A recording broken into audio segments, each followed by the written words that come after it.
You're now tuned into the number one independent radio show in Connecticut. Titanium Radio. On 89.9 Cute FM, Hartford. It's Titanium Radio at Titanium_radio. B Davis here, DJ QT on the ones and twos, man. Darius behind the camera. Shouts out to Foods. You got a special guest in the building, man.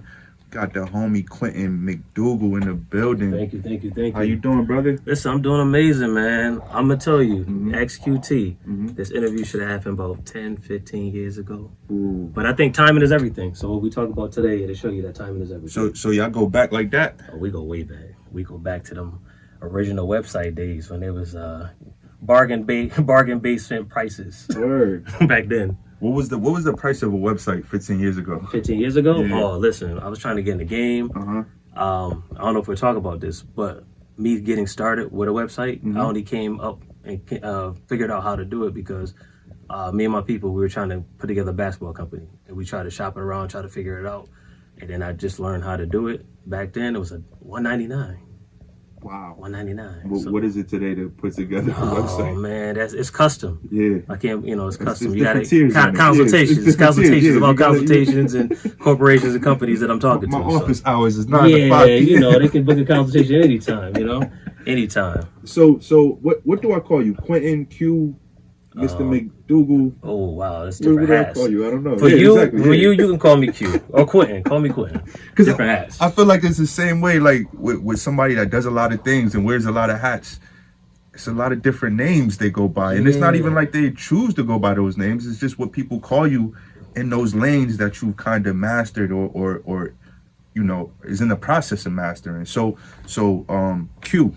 Q, that's cool. We can go with that. So Q, like, I mean, from just sitting down and talking with you for about 7 minutes, you do a lot. Yeah, You I pride do a lot of myself. things. Yeah, I'm one of the people that I chase the comma. Some people chase the dollar sign with a comma. I'm all about legacy and putting a comma. So it's teacher, comma, author, comma, entrepreneur. So how many commas can you achieve in your lifetime? Word. That's what I'm about. So how would you like, typical conversation on the street, somebody asks you, Q, what do you do, Q? I'm a connector of many things. That sounds like very cliche, but I'm a connector of many things. Sounds like you're in the mafia, so. It depends on where you have a conversation. We could start there. If you know Britain, you know me as Mr. McDougald as a teacher. If you're everywhere else, you know me as Q, the web designer. If I'm on the football field, you know me as Q, partly working with the Bloomfield Junior Warhawks. It all depends on where it is. Quentin, I haven't had many people call me Quentin in a long time. It goes from Mr. McDougald, and once people get to know me, it becomes Q. It's funny because you got a lot of corporate people calling me Q. Yeah. So I'm assuming that teaching came first before web designing. Well, entrepreneurship always came before teaching. Okay. So to give you a quick backstory, when I first went to school, I went to school for business, marketing major. That's what I wanted to do. Got out of high school. Most people don't know what you want to do. I just know I love business. I love hip hop. I love business. We grew up on the Rockefellers, the Def Jams, the Russell Simmons, I don't want to give specific names, especially in this time and climate. I was going to say Jay-Z. When in doubt, go to Jay-Z. Of course. You can't even say Benjamin. Yeah, you can't. It's crazy, right? Like, when in doubt, go to Jay-Z. Yeah, it's crazy. Go to Jay-Z, But so partly in my entrepreneurship journey, I've always worked in different after-school programs. I got out of high school, had a job at the Montessori Magnet School right here in Hartford. And then a funny story happened. I was going to school for business. One of my principals at the time, Tim Nee, for the Montessori Magnet School, bless his soul, he passed away. He gave me an ultimatum one day. He told me that, he brought me in the office, told me that, hey, I see what you're doing. You can actually do this. We got two options. I can lay you off, or you can switch your major. And at that point, making the type of money out of high school, making $22, $23 out of high school, it's like, okay, be broke or figure it out. So at that moment, I switched my major, and I was already in the school system, but then I actually took it serious. And then everything was easy because I've done it, So would you switch your major to? Education. Okay. Education. Yeah. So I was at, junior year, and I decided to switch. So you didn't have any you wasn't hard-headed and they're like, nah, I'm switch my major. No, I mean, you gotta think about, you gotta think, yeah, exactly, you know, but actually sitting in the business classes is like, listen, you're paying for these business lessons, but I learned these lessons from hip hop. Yeah. So a lot of the times it's like, okay, you can't tell me this. Right. You give me these, you know, let's say theories and different things like that, but I can see it day to day because I've been an entrepreneur since, you know, I had a paper route at 5th grade. So, you know what I mean? So really not too much you could teach me, but the principles and stuff like that. So transitioning from a business major to an education major, I know your outlook on your financial situation, right? Like you, oftentimes we hear teachers don't make a lot of money, and you can't expect to be rich being a teacher. Those type of things. So was that on your mind early on, transitioning from? Now that you say that, I didn't think about that. But I always knew in business, I was gonna do something in business, and I was gonna bet on myself. But you always were an entrepreneur too. Yeah, so you always kind of I could figure it out. We're juggling both, At like, the even same when time. you transition. Oh, absolutely. You know, the business never. You know, once you're an entrepreneur, a real entrepreneur, it never leaves you. What was your What was like your you know, your lane back then? What were you kind of selling? It wasn't websites yet. No, it wasn't websites, but I mean, you go back to the middle school, high school days, you know, BK t-shirts. Everybody know that fat hat. So you can get the mixtapes out of there, bring them back to school, sell those mixtapes. You had the t-shirts and clothing, people wanted it. You go, so, you know, working a relationship and learning those type of things. All right, you know, it's merchandise. Yeah. Merchandise, learning a different game. And you didn't know what those terms were called. You just knew how to do them. So how did you and Q link up? Oh, listen, I knew Q forever, you know. God bless Glenn. I mean, we kind of came. Shouts out to Glenn the barber. Glenn the barber. Yeah, shouts out to Glenn. God definitely. bless Glenn. And you seen I put Mr. Davis on the calendar. I got Mr. Davis coming through. Yep. God bless Glenn. You know, so I would see him, he would see me, but Glenn was the ultimate connector of people. You know, being a barber in the community, it just having conversations just like that. So we got to know each other, and then we both got the same first name. So he would confuse me, people. And I didn't know you know, at the time. It's like, you're a DJ. I'm not a DJ. What are you talking about? Yeah. You know, that type of thing, and back and forth. I'm pretty sure he probably heard the same things. But, you know, everything, all roads meet, you know, it's success. Nah, that's what I'm saying, because when you just described your you know, what you were doing back then as far as entrepreneurial, selling mixtapes and clothes, that's what my boy was doing too. That's what Q was doing at the time too. So I was like, yo, was y'all? That's crazy. Yeah, I didn't even know that. That's, you know, look at that fun fact right there. Look at that little snaffle fact. Amazing. That's dope. That's dope. So you transitioned into education. When did you like actually become like a teacher? I mean, I know you were working in the school systems, but when did you actually become a teacher? And are you from New Britain? Like, did you grow up in New Britain? Yeah, I'm from Bloomfield. Okay, because I was when you said yo, they know me in New Britain as Mr.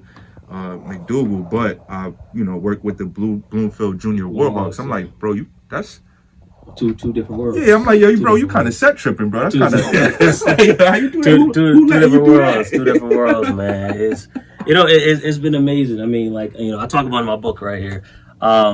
Just going through education, you never realize, as far as certain universities that you go to, that they're not designed for people like us to be educators. Because if you go deep and get deeper within it, they don't want people like us teaching their kids.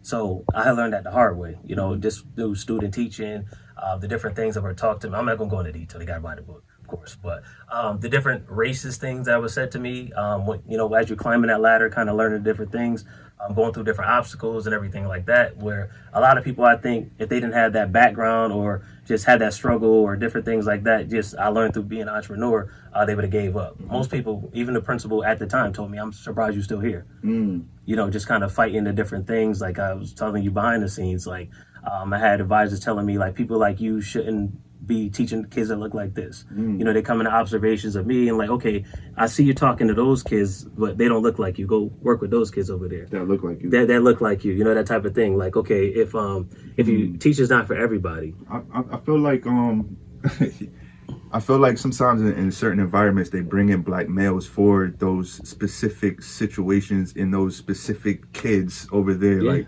all right, we got a black man over here. He's going to deal with these kids that we can't deal with. It's crazy because my advisor told me, teachers is not for everyone. If you really want to work with your homeboys, go work in the Boys and Girls Club in your hood. Somebody, who told you that? My advisor, day one. What? Before I even got in the classroom, that's what she told me. Wow. I hope you don't come in here dressed like that. Now, I'm coming from work. Yeah. Everybody at that particular time, they got flip-flops. I'm like, well, I'm the best dressed person here. Yeah. Oh, no, yeah, and you're not going to talk to your homeboy, you talk in front of me, get in the classroom. What? Yeah, so yeah, it's all in the book, man. Wow. You got to read the book. Beyond the Bell. Beyond the Bell. Beyond the Bell. What made you want to write Beyond the Bell? Oh, man. So I think most books, most journeys, it's got to be the right time. Mm-hmm. Last year, 2024, 2025, my biggest thing is I had this story. I had to tell this story. So every time I tell this story, people are just amazed, like, wow, you still here. You really did that. And I needed that one last thing to put it over the top. And that's when in 2024, when I won my school's teacher of the year, I'm like, give me one accolade. You know, I've been the people's champ in the city. People know different things like that. So I went from winning my school's teacher of the year to becoming New Britain's district teacher of the year, the first black man to ever do that. And then I went on to compete in the state level. Now you have 107 districts in the state, and then the different contests and different things you got to go through. The process alone is just a 10 essay type of thing. Okay, I was always wondering, how do you win Teacher of the Year? Do your kids have to say how much they love you, or like what's the process? So like? it's crazy. So before I actually won, it was a behind the door, like wink, wink, nod, nod. So I'm looking at every year like, okay, I'm better than this person. I know I could do that better than that person. Okay, and then one year.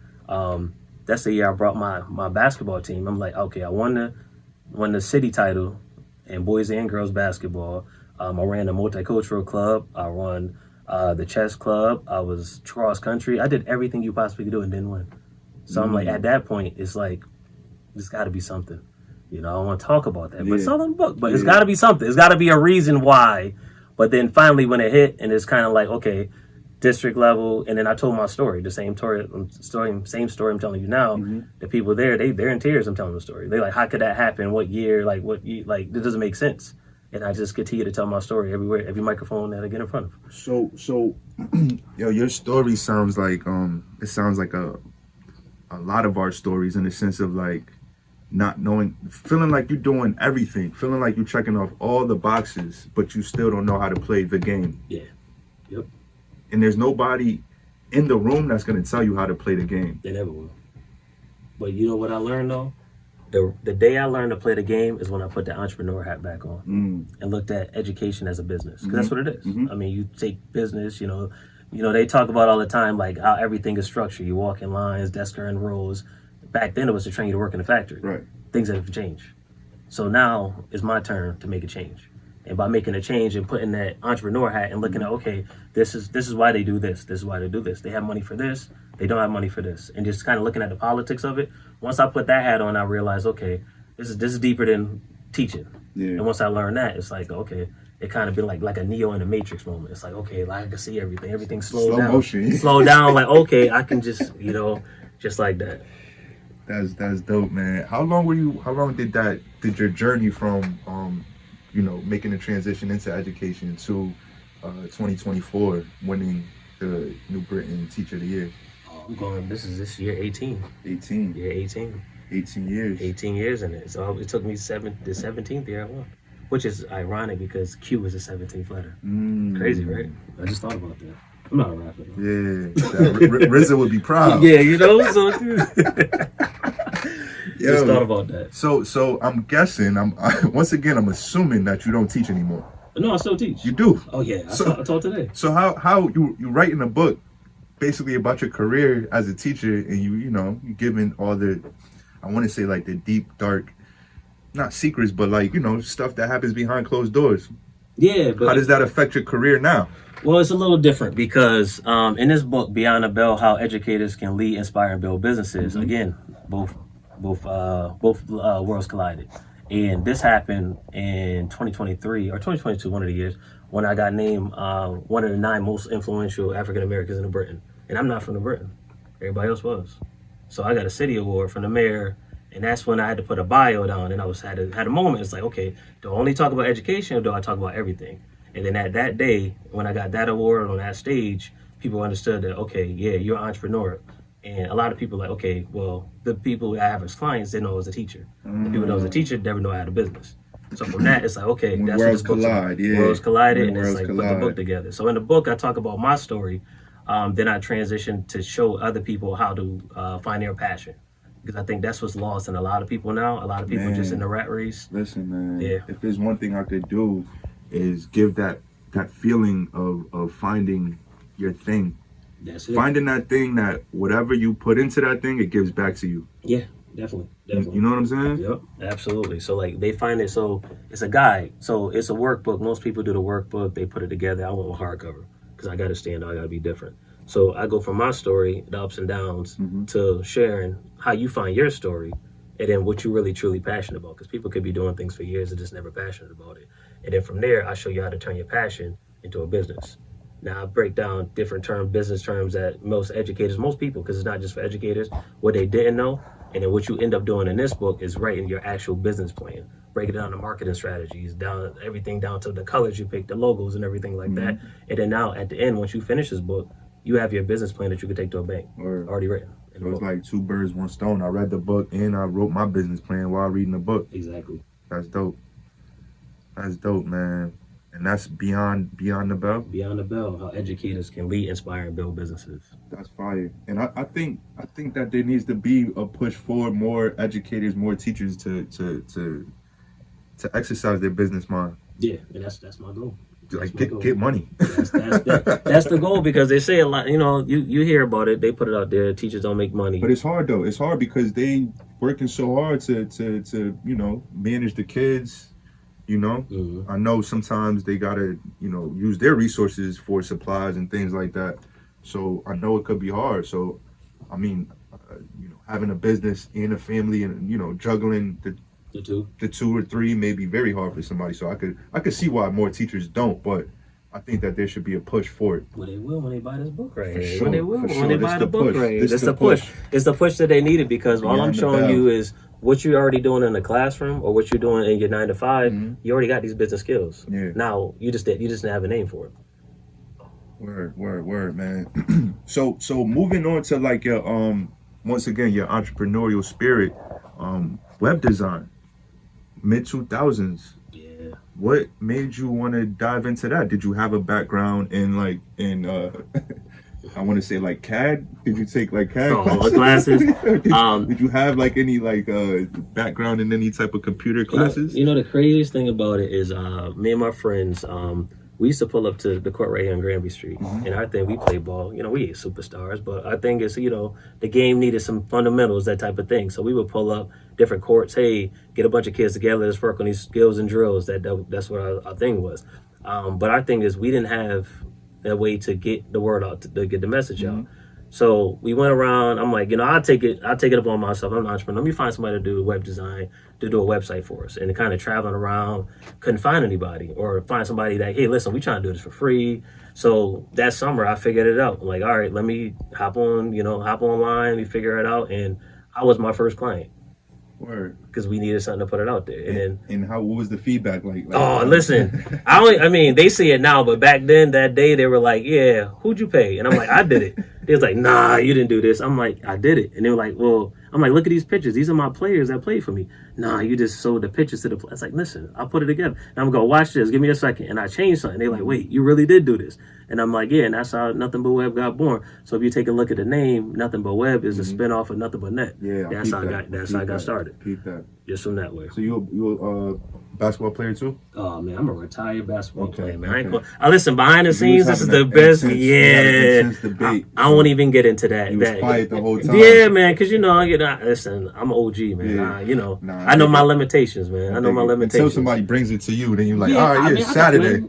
See, I'm one of them. I'm a coach though. I'm a coach. I'm a basketball coach. So it's fundamentals, like you could tell. So I ain't gonna get out there, and tear something, trying to prove something. I can't do that right now, but yeah, so that's how Nothing But Web got started. It's a crazy story, because I was my first client.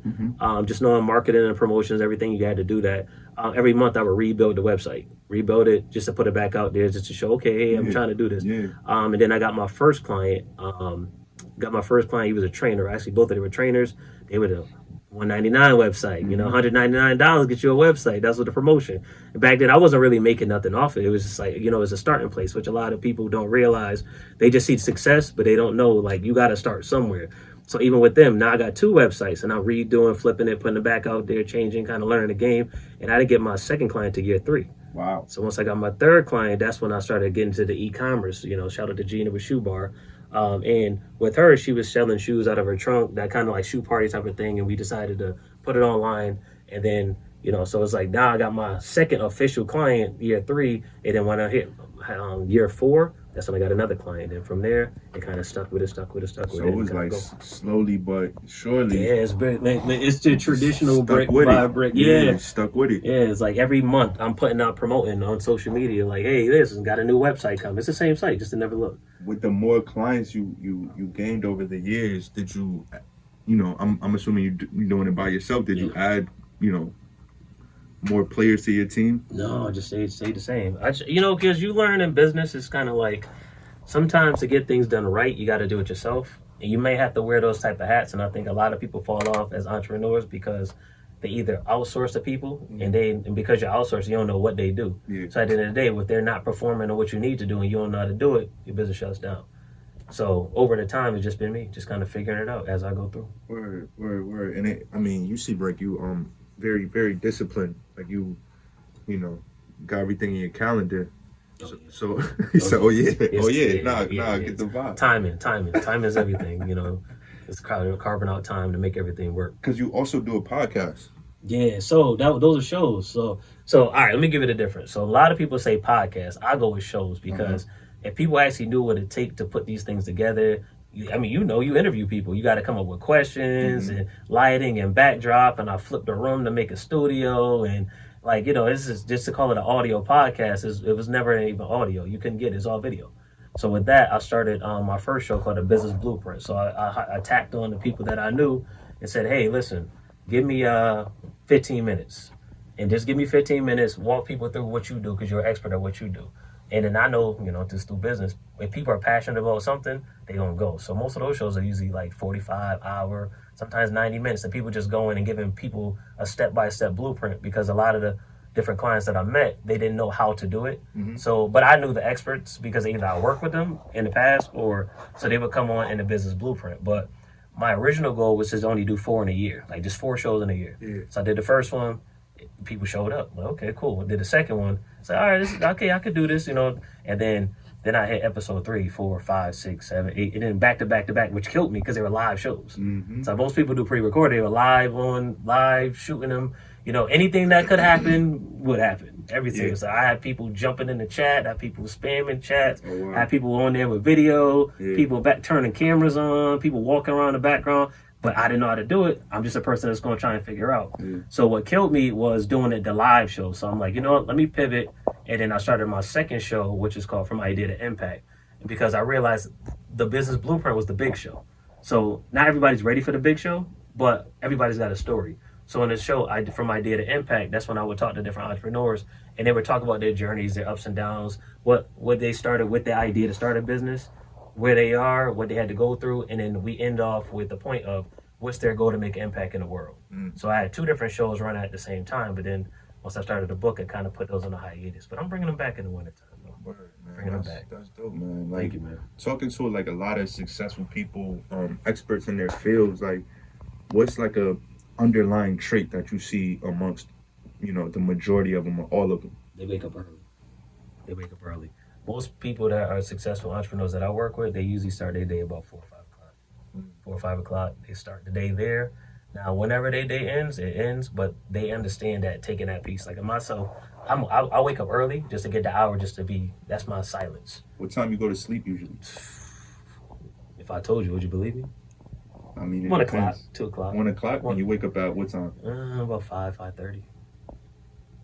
5:30. It's just because it's just like you said, I wear a lot of hats. Yeah. It's like everything in my day is carved out. It's like, okay, you got family time, you got wife time, you got business time, you got different things. And the best thing I would recommend, other than my book, would be the 4-Hour Work Week. So I read that book. It kind of streamlined how to do my processes and procedures, and it kind of made everything, appointment based and different things. So now I can kind of have people on an appointment basis over here, and it kind of give me free up time over here. But that early rise is what I need in the morning every day. It's kind of like just to kind of settle and figure out what I need to do for the day.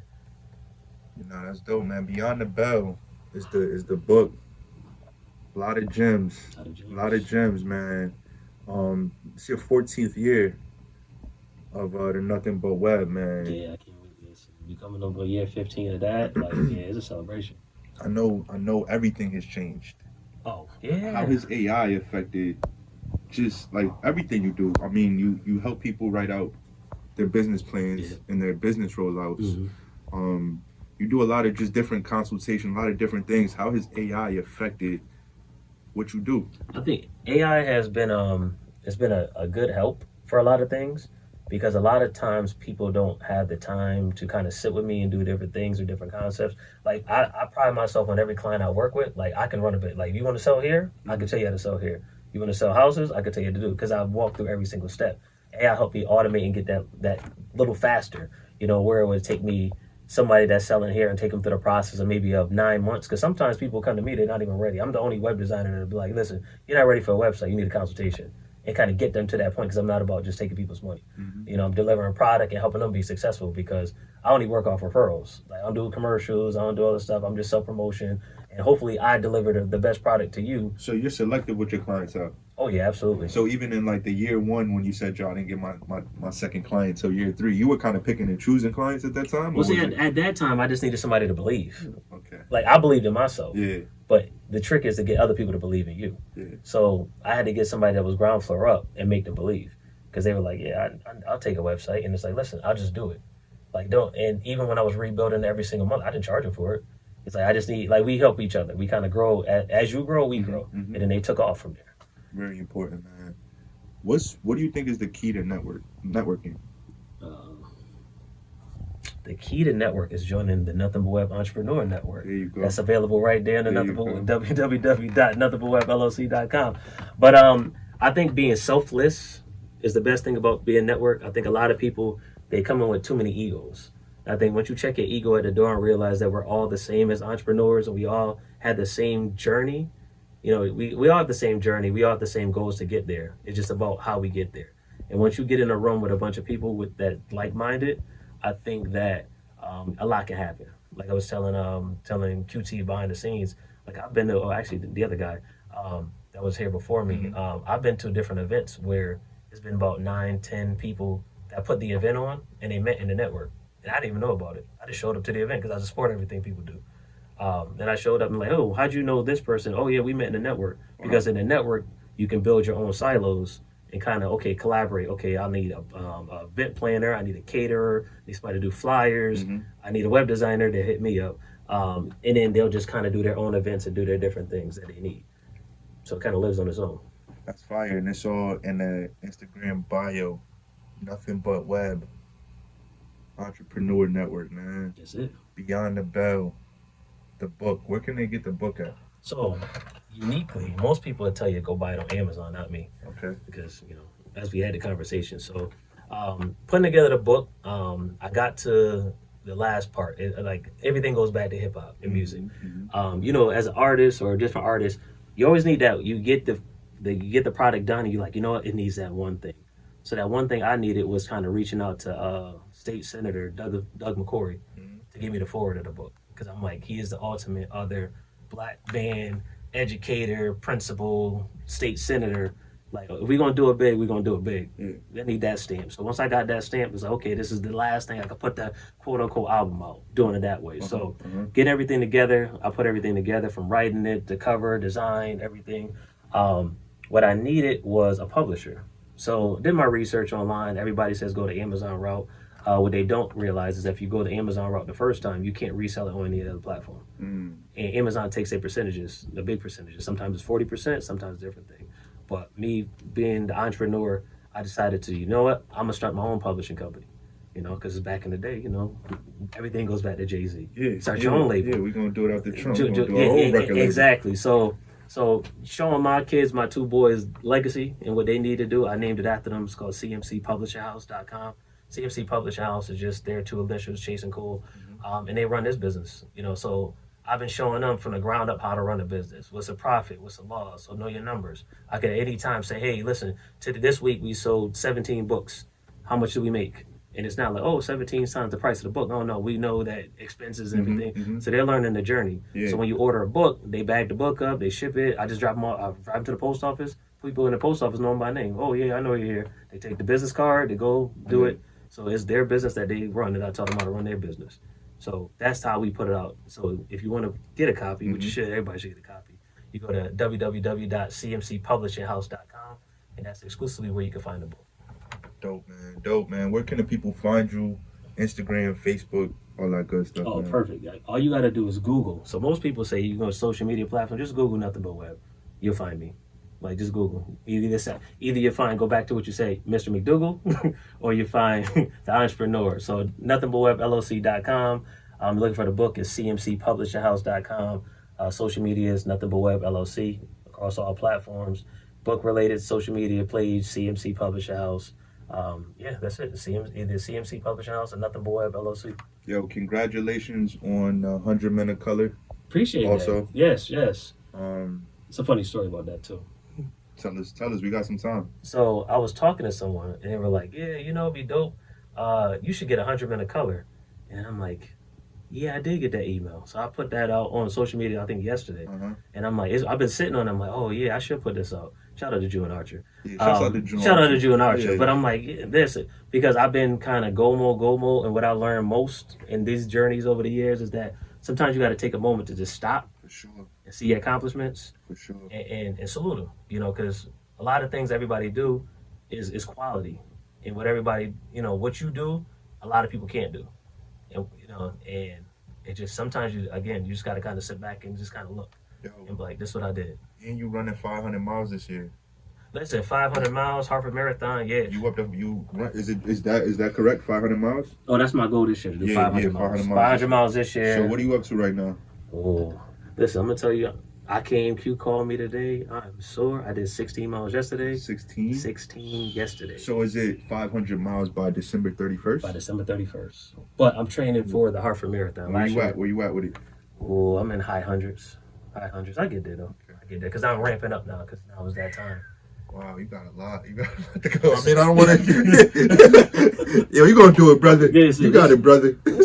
It'll get there, because you got to figure out, like, this is the time where kind of things is kind of slow up, and, I got treadmills, I run outdoors and all that type. So you could do 2-3 a day. Yeah. You get there.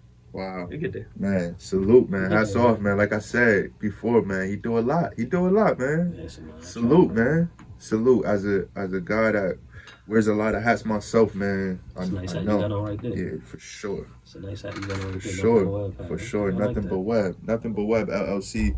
Quentin McDougald, we appreciate you, man. Listen, I appreciate you guys. The longevity you guys have had in this community, and the amount of people you had come on there. I mean, you had the older station there where you did the building. I'm like, if you haven't been to this new station, well, you got to be exclusive. They invite you here. But it's an amazing setup. And I was just here behind the scenes. Like, listen, they should have a show behind the scenes. Matter of fact, you should come to the network. Yeah. You should do a network show. Bring that show to the network. But listen, B. Davis, QT, Darius, I just met you today. Listen, I appreciate y'all bringing me on here.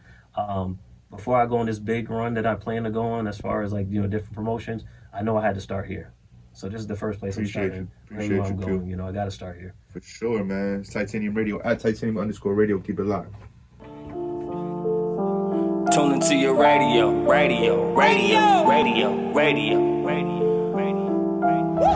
This is a heavyweight stadium. Music banging loud through your cranium. This is a heavyweight stadium. Music banging loud through your cranium. This is Titanium. You are listening to Titanium. This is Titanium. You are listening to Titanium.